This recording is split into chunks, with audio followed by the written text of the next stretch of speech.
ద్వితీయోపదేశకాండము 33వ అధ్యాయము. దైవజనుడైన మోషే మృతునందుకు మునుపు అతడు ఇజ్రాయేలీలను దీవించిన విధము ఇది. అతడిట్లనెను: యెహోవా సీనాయి నుండి వచ్చెను, శేయూరులో నుండి వారికి ఉదయించెను. ఆయన పారాను కొండ నుండి ప్రవేశించెను. వేవేల పరిశుద్ధ సమూహముల మధ్య నుండి ఆయన వచ్చెను. ఆయన కుడి పార్శ్వమున అగ్నిజ్వాలలు మెరియుచుండెను. ఆయన జనములను ప్రేమించును. ఆయన పరిశుద్ధులందరూ నీ వశమున నుందురు. వారు నీ పాదముల యొద్ద సాగిలపడుదురు. నీ ఉపదేశమును అంగీకరింతురు. మోషే మనకు ధర్మశాస్త్రమును విధించెను. అది యాకోబు సమాజ స్వాస్థ్యము. జనులలో ముఖ్యులను ఇజ్రాయేలు గోత్రములను కూడా అతడు యెషూరూనులో రాజు అయ్యెను. రూబేను బ్రతికి చావకయుండును గాక.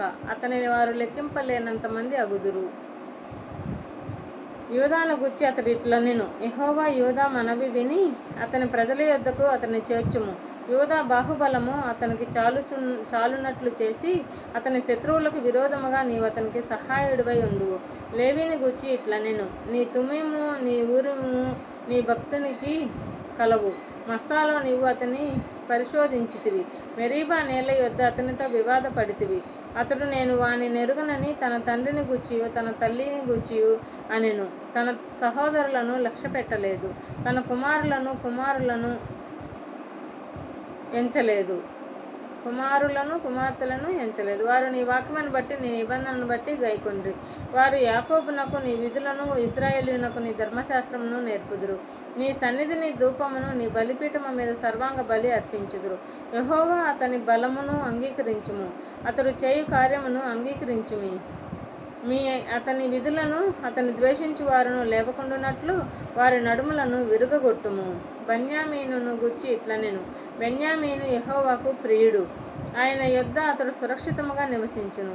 దినమెల్లా ఆయన అతనికి ఆశ్రయమగును. ఆయన భుజముల మధ్య అతడు నివసించును.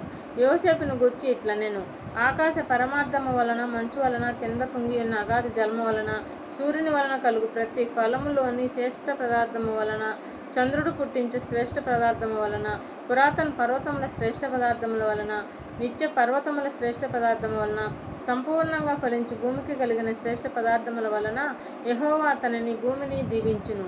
పొదలలో నుండి వాని కటాక్షము యోసేపు తల మీదకి వచ్చును. తన సహోదరులలో ప్రఖ్యాతి నొందిన వాడిని నడినెత్తి మీదికి అది వచ్చును. అతని వృషభమునకు మొదట పుట్టిన దానికి ఘనత కలదు. అతని కొమ్ములు గురుపోతు కొమ్ములు. వాటి వలన అతడు భూమి అంతముల వరకును జనులను త్రోసివేయును. ఎఫ్రాయిము యొక్క 10,000ను మనష్షే యొక్క 1,000ను అలాగున నుందురు.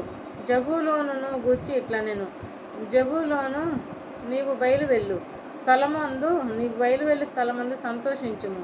ఇస్సాకారు, నీ గుడారములందు సంతోషించుము. వారు జనములను కొండకు పిలిచిరి. అక్కడ నీతి బలులు నర్పింతురు. వారు సముద్రముల సమృద్ధిని, ఇసుకలో దాచబడిన రహస్య ద్రవ్యములను పీల్చుదురు. గాదును గూర్చి ఇట్లనెను: గాదును విశాలపరచువాడు, స్తుతింపబడువాడు. అతడు ఆడుసింహము వలె పొంచియుండును.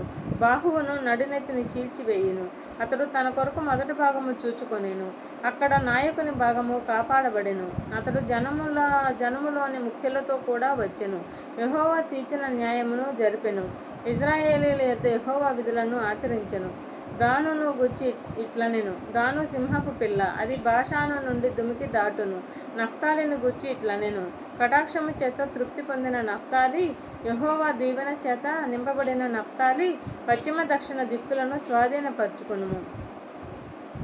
ఆషేరును గూర్చి ఇట్లనెను: ఆషేరు తన సహోదరుల కంటే ఎక్కువగా ఆశీర్వదింపబడును.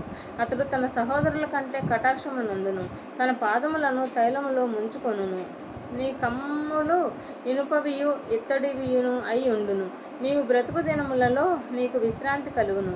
యెషూరూను దేవుని పోలిన వాడెవడునూ లేడు. ఆయన నీకు సహాయము చేయుటకు ఆకాశవాహనుడై వచ్చును. మహోన్నతుడై మేఘవాహనుడాగును.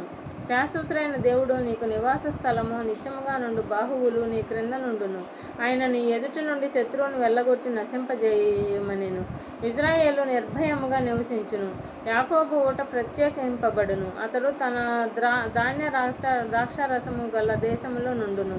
అతనిపై ఆకాశము మంచును కురిపించును. ఇజ్రాయేలు, నీ భాగ్యం ఎంత గొప్పది! యెహోవా రక్షించిన నిన్ను పోలిన వాడెవడు?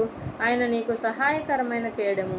నీకు ఔన్నత్యమును కలిగించు ఖడ్గము. నీ శత్రువులు నీకు లోబడినట్లుగా వారు వేషము వేయుదురు. నీవు వారి ఉన్నత స్థలములలో త్రొక్కుదువు.